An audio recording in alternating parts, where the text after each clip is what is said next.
All right, and we're back. It's been a long time since I recorded those versed episodes, and I thought I would keep doing it, but then life really hits you hard. I went to London. Um, I got my wisdom teeth out, which was awful. And then work was crazy, but now I'm doing this. I'm finally doing my best 25 books of 2025 so that we can move on with 2026 because today that I'm filming this, March 31st, happy Trans Day of Visibility, happy end of the first quarter of 2026. I would like to talk about my first quarter of 2026 in the next whatever this is. So we've got to get the 2025 out of the way, especially because my first quarter of 2026 it left a lot to be desired. We'll put it that way, okay? So we have some things to talk about. But we're gonna go back in time to 2025 first, and we're gonna talk about my 25 best books of 2025. We're gonna start with number 11 through 25, and this is in no particular order. My top 10 is in order, which we'll get there, but I couldn't rank these if you asked me to, especially not now. So, we'll start with The House of Hidden Meanings by RuPaul. This is RuPaul's memoir. I think RuPaul has released many a book before, but this is the only one that piqued my interest. And he narrated the audiobook, so I was really excited to, I always love a memoir that's narrated by the author. So I think I got it from the library, and it was so good. I expected, just a memoir, that the normal, celebrity memoir that's just blowing a bunch of smoke up their ass for 200 pages.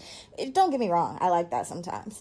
But I just did not expect to get the emotional storytelling out of RuPaul in this memoir. I loved it so much. You start at the very beginning, when he was just a kid growing up, realizing he was queer, getting into drag, getting into the scene, getting into music, getting into being a celebrity, and it is probably one of my favorite memoirs I've ever read.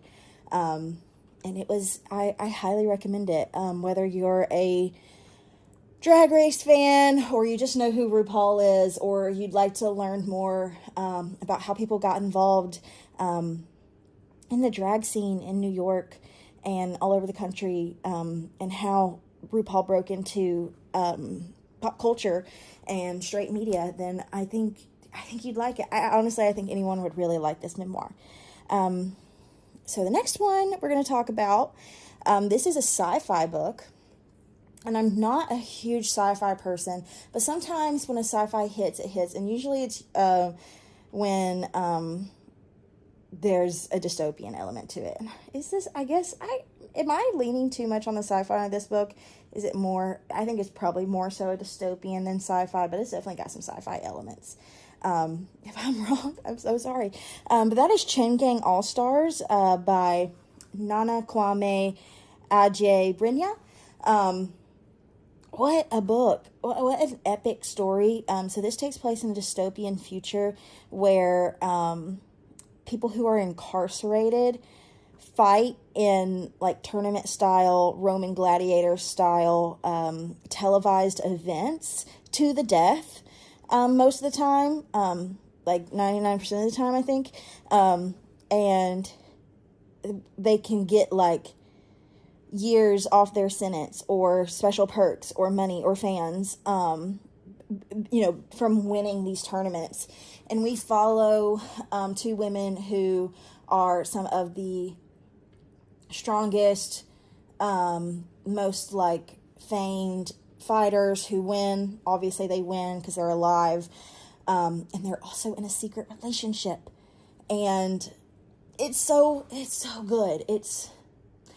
it broke me in a lot of ways. I mean, it was obviously very sad because it's a reflection of how fucked up our society is, how fucked up reality TV is, exploitation of people, and the exploitation of incarcerated people in this country, which is just modern day slavery, point blank period. And it's a very interesting take on all of that. Very gamified in a way where you kind of dislike yourself for being really into it, and thinking that it's entertaining while also knowing the heartbreak of it. So it's really a very interesting book. That's another one I highly recommend all of these. The next one is The Island of Missing Trees by Elif Shafak. I probably butchered that name so badly, but The Island of Missing Trees was our very first book club pick last year, and I loved it a lot. Like, it was one of those books that changed me fundamentally. The more I thought about it, like when I finished it, I didn't know how much it impacted me. I still think about this book like pretty regularly. A year later, it's been a year since I read it, over a year since I read it. And this book follows a dual timeline of a daughter and a father, and then the story of her parents when they were still living on Cyprus, the island Cyprus, with the political and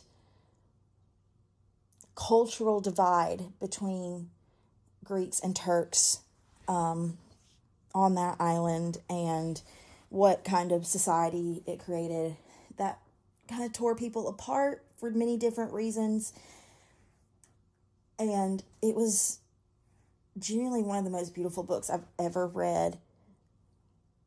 The stories of every single person in that book, like, I mean, it's a pretty large cast, and that by the end, with the people you meet, they all had such a profound impact from the words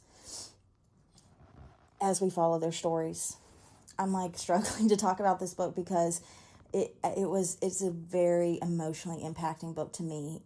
And I don't think it was this like emotionally impacting when I first read it, but like a year later, I can reflect on how much this book did truly move me, and the people in it, and the stories in it, and the history that was represented in it. And I feel like I'm constantly looking for more books like this. And so I'm so happy that was picked for book club. The next one I'm going to talk about is one of my most anticipated books of 2025. I think it was probably most of the book world's one of their most anticipated books of 2025, and that was Great Big Beautiful Life by Emily Henry. Newest Emily Henry. A lot of people did not like, which, fair. I do think it was a bit different for her, structure-wise. And I definitely see where people are coming from with their critiques, but I ate this book up. I mean, shot to the top of my Emily Henry ranking. Of course, not the very top. That will be held and coveted by Funny Story until somehow she tops that book, and I don't see that happening. So until then, Great Big Beautiful Life remains at number 2. I really, really loved this book. I loved the plot. I loved how it wasn't like, I wouldn't even, like, it's hard to call this one, it was obviously a romance book, but it's just not your typical romance book. When people critique it by saying it leans more into women's lit, I do agree with that a little bit, but at the end of the day, the heart of the story, I think in both stories, was love. So, and like opening yourself up to the world and your family and vulnerability, and I just absolutely really adored the setting of this book. That was one of my favorite things about it. Sometimes you just read a book that you just really, really love the whole the whole premise setup of it, and you just find yourself really stuck in that world. And that's how I felt reading Great Big Beautiful Life. The next book is another one of my highly, highly, highly anticipated books for a long time, and that was Rewind It Back by Liz Tomforde. This is book number, I think it's either 4 or 5. It's the final book in the Windy City series, which is a romance series set in Chicago, sports romance. And we have been waiting for the book about Rio DeLuca to come out. And finally, we got Rewind It Back. Rio's a baseball player.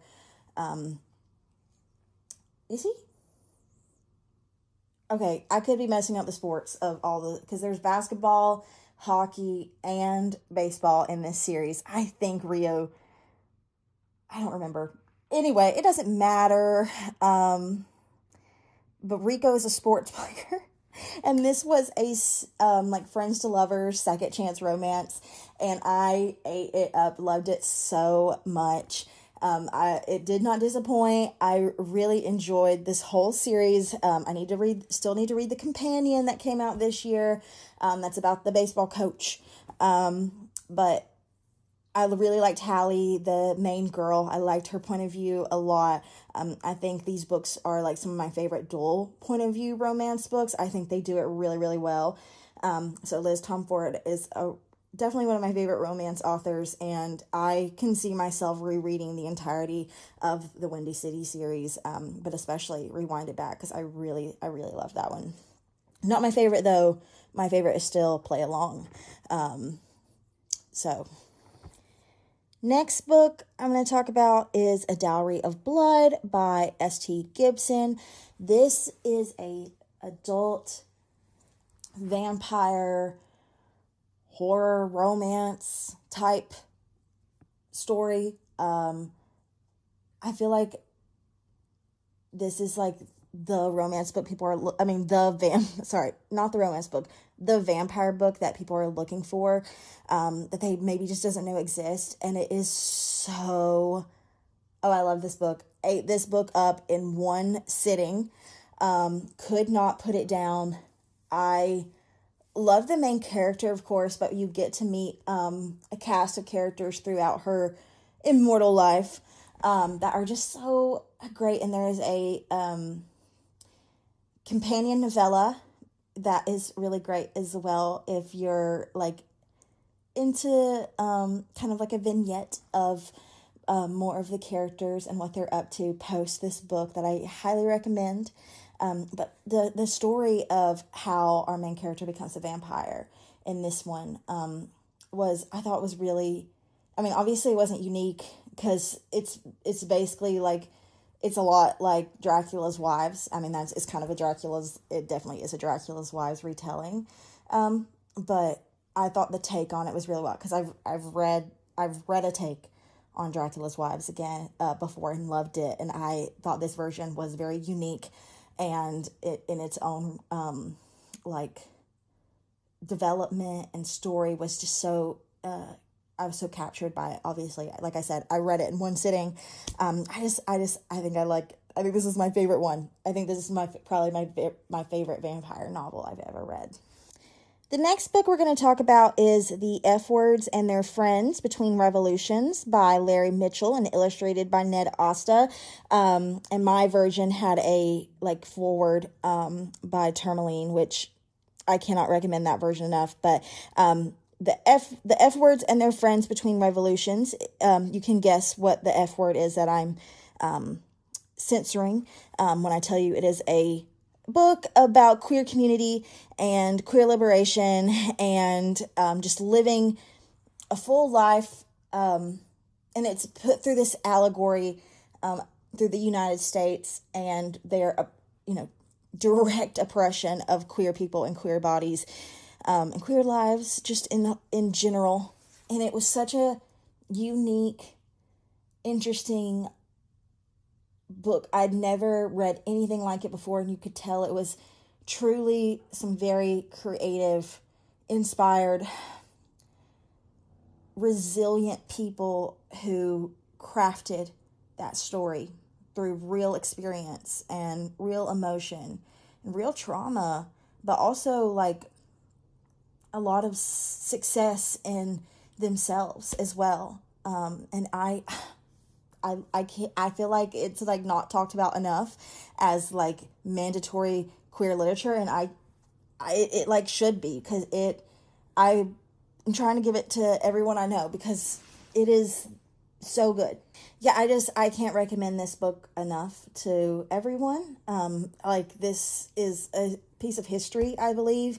And if you read the foreword by Tourmaline, you'll understand why I mean that. Like, why I really think you should read that version, because you can see how much history is embedded in that really short, little book with weird drawings. And I love it so much. The next one is a really surprise. When I picked this one up from the library, I'd heard of it, but I completely thought it was about something totally different than it ended up being about. And I ended up loving it way more than I expected. And that is Between Friends and Lovers by Shirlene Obuobi. I thought this book was about like a love triangle turned like maybe like polyamory throuple kind of thing. I don't know why I thought that, or what gave me that impression, or like how that entered my head in any sense. It is a love triangle, but like it's not like an annoying love triangle. And I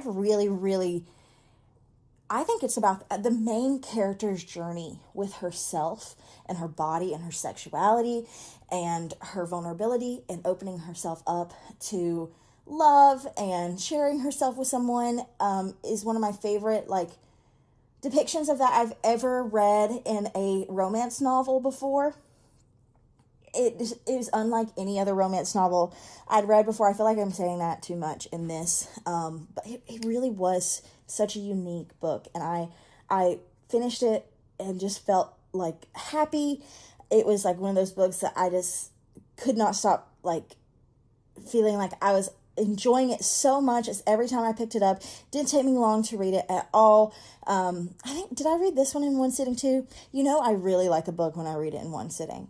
So I think this is one I just sat down in my chair and I intended to read maybe like 50% or something, and I ended up just reading through the whole thing. So yeah, I absolutely loved Between Friends and Lovers. The next one is a book that traumatized me. Like I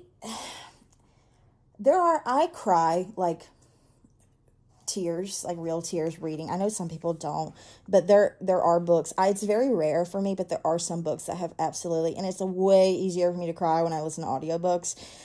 I don't know why, but there's probably some science behind that. But I don't get like overly emotional though, usually from books. But this one didn't make me cry. It made me so like angry and upset for the situation and what had like transpired between all the characters. I was like physically sick. Like I wanted to throw the book.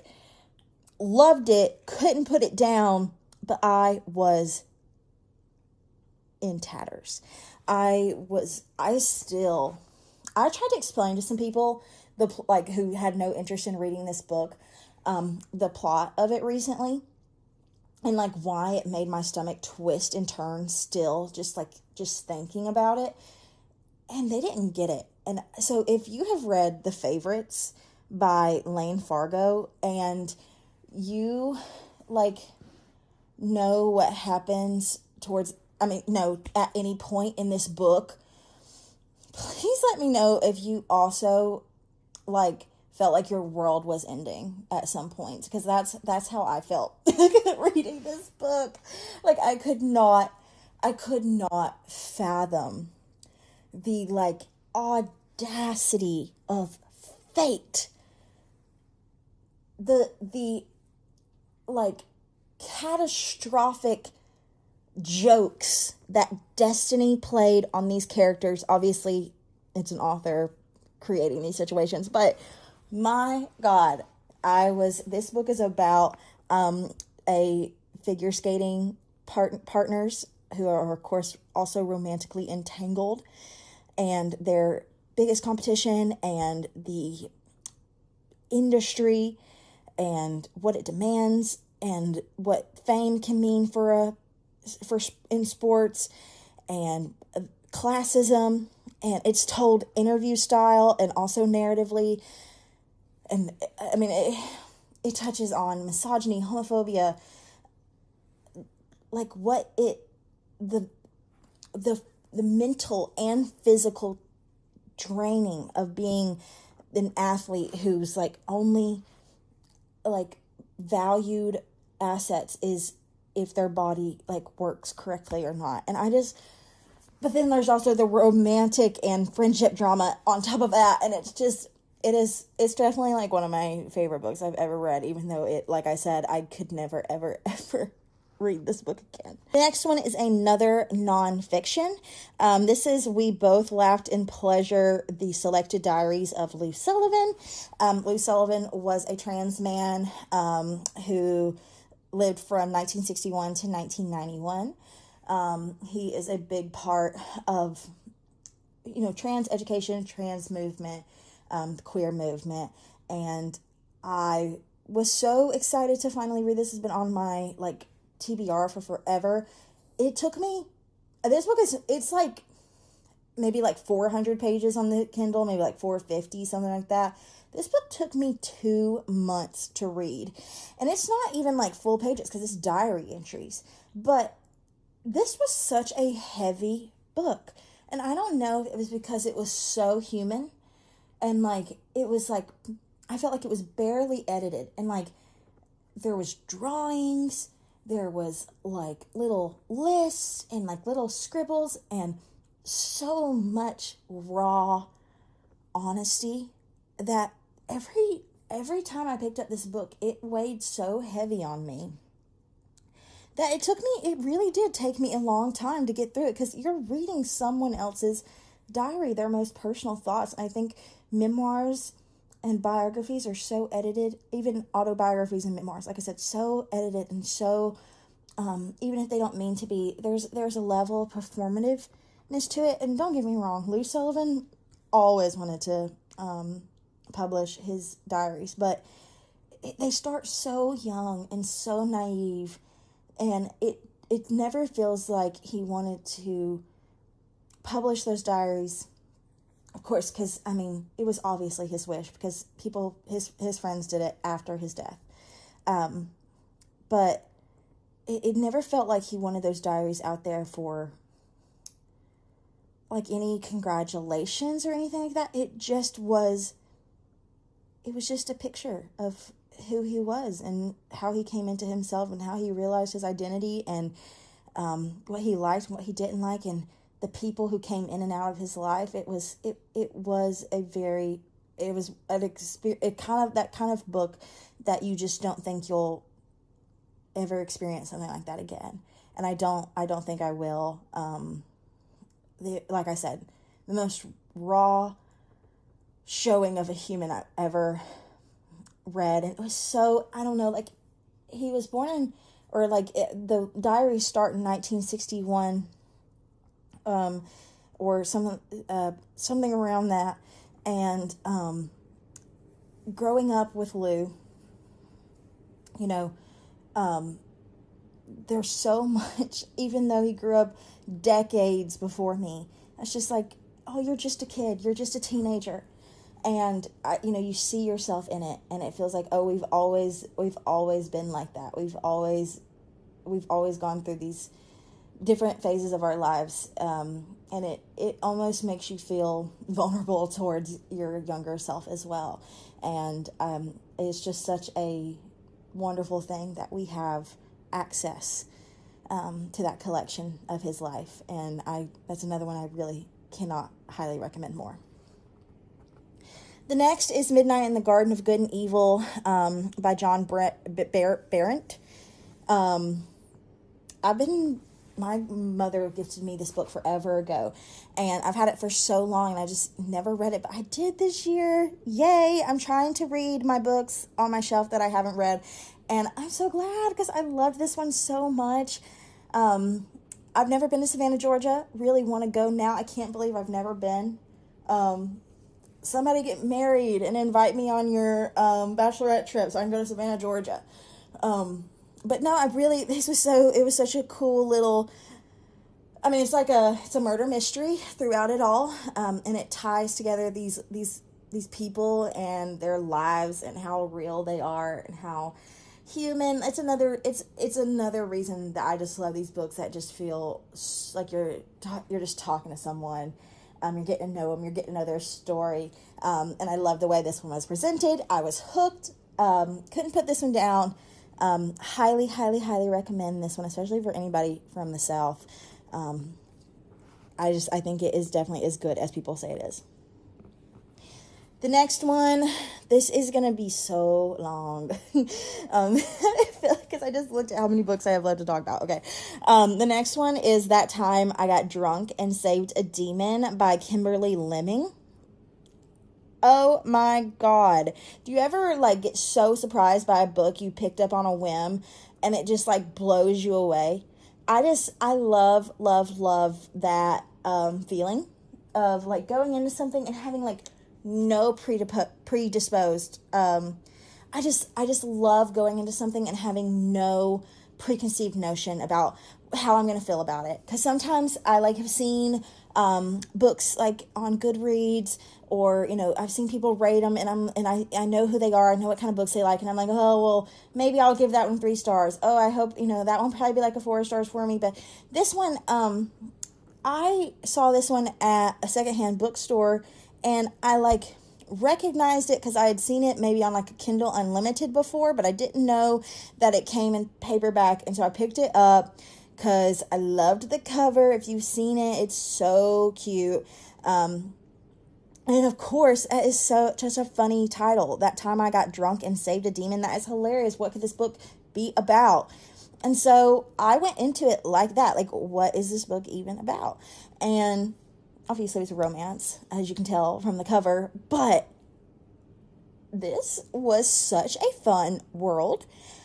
I have a problem with fantasy romance that they create the background world way too complicated, that I have questions about it, and I don't care enough about the romance, or I get distracted because the romance is so heavy. But then I'm like, but the world you're creating is not logical, and there's things that don't make sense, and you're not telling us just so you can focus on the romance. Well, this one, I think Kimberly Lemming has found the perfect balance of, well, it's not even a balance because it is a fantasy romance, but it's much heavier on the romance. But the world that she creates in the background is completely makes sense. It's a fully developed world. The world building is great, and I understand the goals of this magical world that we're in and the place of our characters. And I feel like there's obviously more room for lore. There's more books in the series. I plan to read more of them this year. But I was highly satisfied with what I got, and That Time I Got Drunk and Saved the Demon, just that book, with the background of the fantasy world that we're in and what kind of creatures we were dealing with. But I also loved the romance. I was so happy that we were focused on the romance, because that's where I wanted to be, because I love these characters and I love their chemistry. And the background fantasy plot was truly just a background fantasy plot to the development of their romantic relationship. And I loved it. I cannot recommend this one enough. I keep saying that, but That Time I Got Drunk and Saved a Demon is probably my favorite fantasy romance. I think it's and I mean a fantasy romance and not a fantasy book with romance. This is a romantasy, if you want to call it that. This is a romantic book that just happens to be set in a fantasy world, and I loved it. Okay, next one is The Message by Ta-Nehisi Coates. Such a good book. I mean, it's this author I want to read more and more of. He's great. I was about to say I cannot recommend this enough. I've got to stop. But I mean, it's true. I really enjoyed this one. I can't exactly remember what all this one touches on, but I know it's also, it has memoir aspects in it as well. So really, I just remember I really, really liked this one. The next one, One Day Everyone Will Always Been Against This by Omar El Akkad. This one was also so impactful to me. I kind of went into this one wanting it to be more of a historical take, a more like overarching commentary on society and the apologetics that come decades or more so centuries later. And it's, fake and should have happened when the bad things were happening and we should be doing something about the bad things happening now. Of course, it talks about that stuff, but it is much more so a personal memoir for Omar, and I did end up really loving those parts of it as well. This one was one I knew going into it that I would probably really love, and I did, and I think if you're looking for some nonfiction, this list is a great place to start because I've really got some bangers on here. And our last book to talk about before we get to the top 10 is Gay Poems for Red States by Willie Edward Taylor Carver Jr. I had to make sure I got that whole name in there. This is a poetry collection that I saw on a friend's Instagram story and ordered it for myself, and then it sat on my shelf for a really long time, and then I was trying to meet some goals at the end of 2025, and so this is one of the last books I read of 2025, and it shot to the top. Obviously not the top, but one of the tops, because it was so good. And I really think, for anyone, I think anyone who grew up in the South could really relate to a lot of these poems, and that was one thing I really loved about it. Willie grew up in Kentucky, and Appalachia is just such a vast, interesting place. I think it's unfortunate how so much it works against itself, and the system works against it as well. But I think some of these poems I just saw so much of my childhood in, growing up in a red state myself, and Willie's journey with his identity and coming out, and just being gay in a red state was very touching to read about. And I'm glad that I happened to see this on Instagram and pick it up. And I wish it was bigger because, this is something I think a lot of young kids, especially in this time and day here in the great United States, they could really use some comfort like this, because I think, or I hope, Willie Edward Taylor Carver Jr. is having, a really great life right now, spreading his resilience and his love for himself and his community to other little kids. I think he's a teacher. So, I really hope that, this book touches even more lives, because I'm sure has touched many, and I think that's so wonderful. Okay, so now we're getting into the top 10. Very exciting. I am looking at this list and just thinking about how much I loved all of these books. And I am already thinking, wow, you're such a liar for some of the things I said in previous parts of this recording. And we'll get there. But the first one we're going to talk about, number 10, is It Lasts Forever and Then It's Over by Ann Day Marken. This was another book club book. I feel like I'd already had this one on my TBR when it was picked for book club. I definitely did. And but I still had no idea what it was about. I think I just heard about it like on YouTube or something. And this book is it's heavily like weird girl literary fiction style writing. Like it's it's pretty abstract writing in a lot of places, but it's about a like zombie type apocalypse, some kind of pandemic that's very zombie-like in this world. And it follows these characters, and that's really all I'm going to say about it, because it is a pretty short book, and I think like the beauty of this book was not exactly knowing what was going on from the beginning, and letting it really tell its story, because that's what books do. And yeah, if you like weird shit,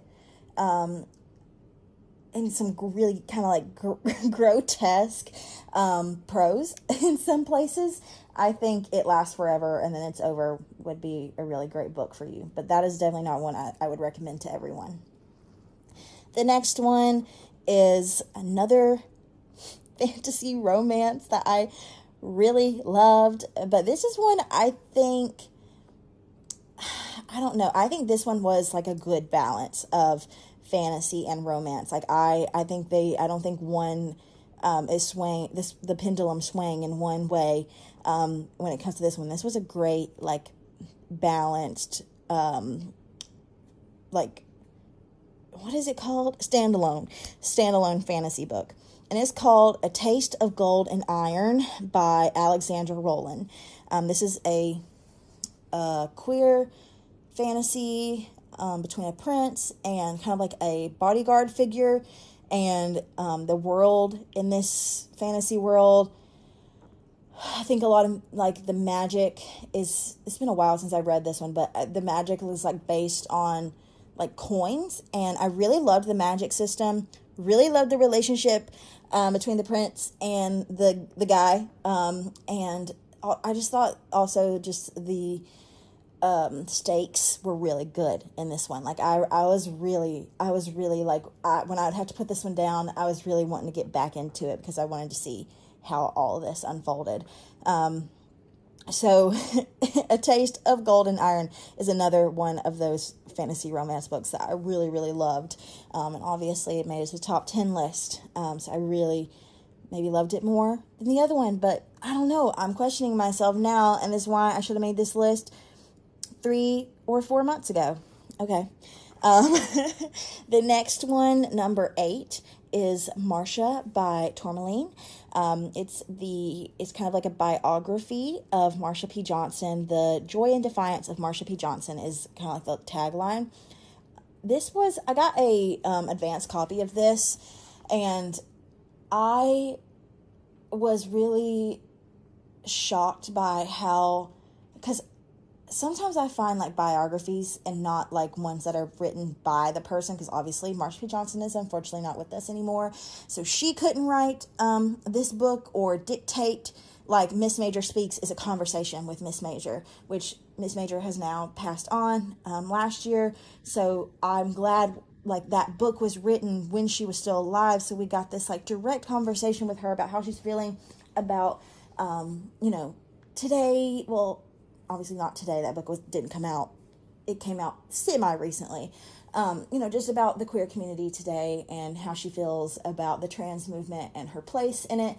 But with Marsha P. Johnson, we unfortunately and quite tragically did not get too much of her straight thoughts about the movement. We definitely don't get it post the rise of that movement, and she doesn't get to see the landscape we're in now. So I went into this book thinking, am I going to like it enough, because it's someone else's recollection and telling of Marsha P. Johnson based on, secondhand stories and documents and history. Because sometimes I just find those books to be a little bit boring, but I should have known that Marsha P. Johnson was never going to be boring, and I think Tourmaline is such a great writer. This is the second time they have been on this list now in some form or way, and I believe this was their debut book, and this is such a well-researched, well-written book for it to be like one of your first fully not self-published. It was a pretty big published. but like your debut novel written by just you, if I'm correct about that, which I could be wrong, but I'm pretty sure I'm not. So, but yeah, if you want to read a biography, pick up Marcia, because I thought it was so good.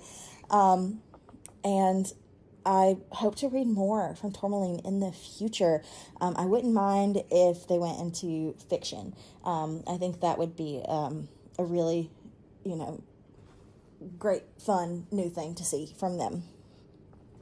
Next book is The Golden Raven by Nora Sakavic. And okay, so sometimes when we're 16 years old, we fall in love with a self-published sports mafia series from Tumblr. And that would be me, and that would be the All for the Game series. And sometimes the author comes back after 10 years and starts up a companion series to that series. And wonderfully, that happened to me. So the second book in Nora's new series that is based on 2 side characters from the original trilogy. This is the second book in that trilogy. The first one was The Sunshine Court, which I have definitely posted about before somewhere. And this one was The Golden Raven, and this one blew my socks off. If I thought The Sunshine Court was good, this one was so good, and I cannot wait for The Broken Cage, which is the third and sadly final book in that trilogy, but we're going to get another duology, so life is good. I love authors. I love indie authors. You all are so beautiful and wonderful, and keep writing, but just don't publish books too fast without editing, if you know who I'm talking about. Wink wink, Milo Winter. So I'm not gonna give Nora any crap about the fact that we don't have a date yet for The Broken Cage, because I want her to take her sweet time perfecting that book to what she truly wants it to be, because I am so excited for it, and I want it to be the best it can be. And I feel like I'm talking too much about something that no one cares about except for my little niche community of people who love this made-up sport, and the little characters that play it. But just know, if you're ever in the mood for something a little out there, but a whole lot of fun, All for the Game series is the best. Well, no, it's got a lot of problems. The next one we're going to talk about is Where I'm a Big Fat Liar, because I said previously that my favorite vampire book was A Dowry of Blood, but I forgot about Bury Our Bones in the Midnight Soil. But I love both of these books, and I don't even think, they're obviously comparable, but I wouldn't consider Bury Our Bones in the Midnight Soil a Dracula's Wives retelling in the slightest. Definitely some inspiration from it, but Bury Our Bones in the Midnight Soil is by V.E. Schwab. Shout out V.E. Schwab, one of my favorite authors. So I will read anything she reads, but this one I was really excited for because vampires, of course. But this is following 3 women, some vampire, some not, or maybe. We don't know. Life goes on, and this life does go on in this book, because it follows years and years and years and years. Decades and decades and decades. Maybe even centuries and centuries. So that's one thing V.E. Schwab, she loves a long timeline on a book. If you've read Addie LaRue, you'll know what I'm talking about. So this was similar to that, but I really enjoyed jumping back between the 3 point of views, and I loved the vampire lore in this one, and I loved all the characters we met along the way, and I just really liked this one. I thought it was a really fun ride, and it just felt like I had finished like an epic at the end, and I I thought the relationships between the characters and their own, like, personality was so distinct in their dynamics as well. And so if you love vampires, I think Bury Our Bones in the Midnight Soil is definitely one of the best ones to come out in a while. So that's one I definitely think everyone should pick up. Next one I think is one everyone has picked up, or at least I hope you have at this point, and that is Heated Rivalry. That is number 5 on my list, I believe, by Rachel Reed. What else is there to say? I mean, it's Heated Rivalry, guys. The book is good. The show is good. The show is probably one of the best adaptations I've seen of a book in a long time. Haven't seen Project Hail Mary yet. We'll see soon. Maybe that'll change. But no, the show is so good. I think everyone should pick up the book as well.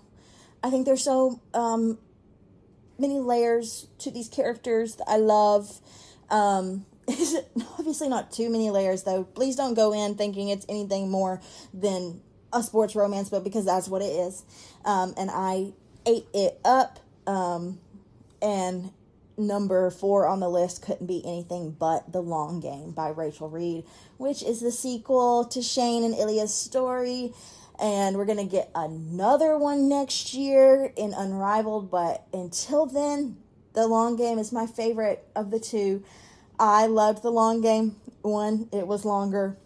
Picture that.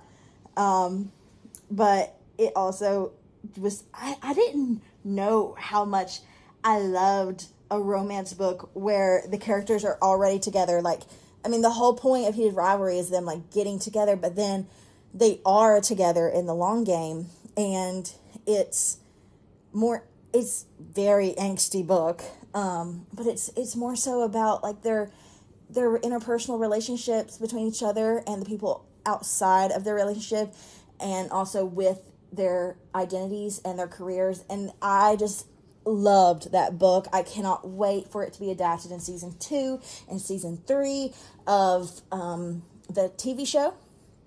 And I can't wait to read more. And I think we should have more books that follow our couples post them getting together. But, you know, what's sad is I think a lot of our favorite couples would not make it out of a sequel, unfortunately. But not Shane and Ilya. They will be together forever and ever and ever. Okay, we're getting close to the end now. We're in the top 3. And the next book I'm so excited to talk about, because this is another book that I went into, like, pretty sure I would like it. Like, just solid. It was going to be a book I like. But then it flipped me upside down. And that was The River Has Roots by Amal El-Mohtar, who I believe is the same author who wrote This Is How You Lose the Time War. Great book if you haven't read that. This one was even better. And I'm a big audiobook person, love a good audiobook, but sometimes there comes along a book where I'm like, no, you have to listen to this one on audio. And this is one of them. Like, I don't care if you read along, do what you must. If you pick up The River Has Roots, which you should, because it is a beautiful little story about sisters living on the edge of a fairyland, like folk fairy, and the dangers of a world where language is used for magic, and the relationship between the sisters and others. And oh my God, I have never cried so hard reading a book in my entire life. I truly mean that. I was sobbing. I could not stop crying. And this is a really short book, so it really hit me hard, quickly and fast. But the audiobook has music. So much of the magic in this book comes because the magic is based in language. Of course, singing and music is part of that as well. And whoever sings on the audiobook, I knew who it was like now I can't remember. Is it the author? I don't think it's the author. It might be the author. Or it's the author's sister, maybe? I don't know. Either way, beautiful, beautiful, beautiful. And it moved me, and I cannot recommend this one enough. I keep saying that, but I mean it for this one, because I think even if you're not a big fantasy person, this book will move you. And like I said, it changed me fundamentally. I was a changed person after listening to this on audiobook, and I just don't think it's getting enough hype. I haven't seen enough people talk about this, and it's so short. I feel like everyone can just pick it up in an afternoon and listen to it and have the best experience ever. And I usually listen to audiobooks on like 2x speed or more, mostly more. But this one, obviously, because it's singing, I listened to it just straight up 1x speed, and it was gorgeous. Please read this one. Next one, everybody knows this one. Of course, this was going to make the list. It's number 2. Sunrise on the Reaping by Suzanne Collins. I'm a Hunger Games girl. Always been a Hunger Games girl. I questioned that a little bit with Ballad. Oh, but Sunshine on the Reaping brought me back. I wanted to just dissect this book. I wanted to highlight every page. I have never texted and sent voice notes as much as I have while reading this book ever. This was like eating a full meal of the best food you've ever had, while it's also breaking you down into a million tiny little pieces and killing your soul. That's how I would describe Sunshine on the Reaping. I had the best time, obviously, because it's a new Hunger Games book. It's more lore. We're seeing some of the characters that we fell in love with. It is opening up new secrets and new allegories that are so touching and also make you feel disgusted and upset. And what is better than a book that makes you feel and keeps you entertained and makes you want to talk more and more about it and its implications and how it reflects our current society. And I think Suzanne Collins is such an amazing author. I didn't know what to expect going into a book about Haymitch. When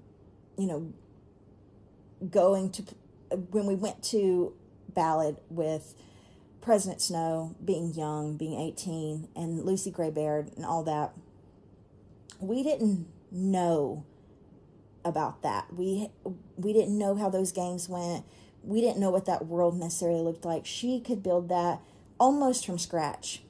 She did a great job world building on that book. I have my other complaints about that book, but she did a great job world building on that book. But when it came to this one for the 50th Hunger Games, we knew that games because it was play by play and Catching Fire. And so I didn't know how this was going to go. And I was kind of against the initial announcement of it, because obviously I was excited, but I was also like, what is this going to be? And Suzanne Collins really exceeded my expectations. I can't believe I ever even slightly doubted it. It gave a whole new idea and perspective to the series, and I think the movie's going to be really great. So excited for that. And we're to our top one. We can finally put this all behind us. 2025 is getting out of here. So my favorite book of 2025 was Piranesi by Susanna Clarke. I went into this book not really knowing what it was about and thinking, I'm either going to like this or I'm not going to like it very much at all. And then I ended up loving it. Couldn't stop thinking about it. Just in my mind all the time. Twists and turns, and I had no idea where it was going when I first started it. And the places it took me were just oh, that's, when you just read a book and you like feel actually surprised, and actually like the story is unfolding before you, and you're not like predicting every step and way things will happen. That's how I felt reading this one. I just couldn't put it down. Absolutely loved it. I'm not even going to tell you what it's about, because I think you should go into it pretty blind like I did, because it was such a great experience. I feel like you should go in as clueless as some of our characters are, and I think that's such a cool experience with a book sometimes, especially with an author like Susanna Clarke. I just think the way her narrative unfolds the world to both the characters and the reader is just so good.